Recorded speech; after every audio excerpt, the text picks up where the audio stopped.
You've been sweating it out for months, pushing yourself to the point of exhaustion, drinking the protein shakes, doing the heavy lifting. But when you look in the mirror, absolutely nothing has changed.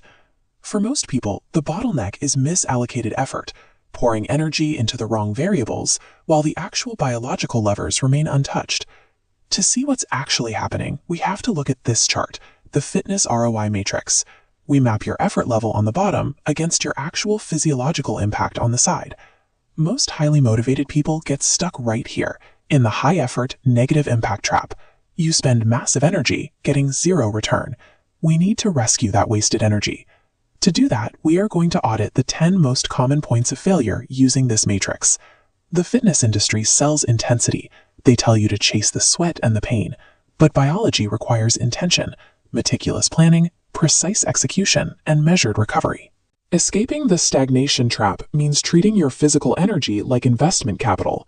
You have to demand a measurable physiological return on every single ounce of effort you spend.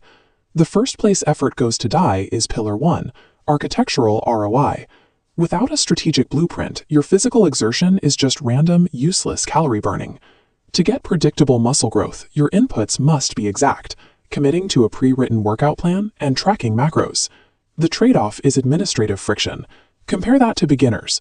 Walking in, copying random exercises, and leaving leads directly to a dead end of zero growth. Securing a predictable physical adaptation requires sacrificing the spontaneity of fun, random workouts. You have to accept the tedious, boring administrative work of meal prep and execution. If you skip that admin work and ignore your diet, you fail biologically. No amount of physical training can override a deficit in the actual nutritional building blocks your body needs to build tissue. Starting and stopping disrupts the entire process. Going hard for a week, quitting for 2, and expecting fast results completely breaks the biological compounding effect required for hypertrophy. Mastering architectural ROI means trading the fantasy of a 30-day transformation for the unglamorous reality of slow, microscopic weekly progress. Once your architecture is set, we move to Pillar 2, mechanical ROI. This is about the literal mechanics of moving weight and manipulating physics. Jumping into heavy loads without a warm-up forces cold muscles to bear immense tension. It's exactly like pulling this dry industrial rope until it snaps. The trade-off here is time. You have to sacrifice 10 minutes of your valuable lifting window to do dynamic stretching, and like cardio, this primes your central nervous system to safely handle heavy loads. Half squats, swinging dumbbells, and relying on momentum means gravity is taking the load off the target muscle. You get zero adaptation and a high risk of injury. To fix this, look at the inputs on this chart. You have to drop your lifting weights by 20% to eliminate momentum and enforce strict, controlled eccentrics. The result is maximum targeted activation. The trade-off is a severe short-term hit to your ego. Now, you can't stay at that reduced weight forever. Repeating the exact same weight gives the body absolutely no biological stimulus. You must force the muscle into new growth territory. Over time, you have to incrementally increase the weight, the reps, or the intensity. The harsh reality of progressive overload is that your workouts will never objectively feel easier. The moment a weight becomes manageable, you have to increase it again. Mechanical ROI demands a psychological sacrifice. You must accept looking weaker than the people around you in the short term in exchange for actually becoming stronger in the long term. The final bottleneck is Pillar 3, recovery ROI. This introduces a paradox. Staying out of the gym is just as crucial to your progress as going to it. Overtraining leads to fatigue and destroys progress. Hitting the weights relentlessly damages your central nervous system and leaves your body trapped in a constant state of catabolic breakdown.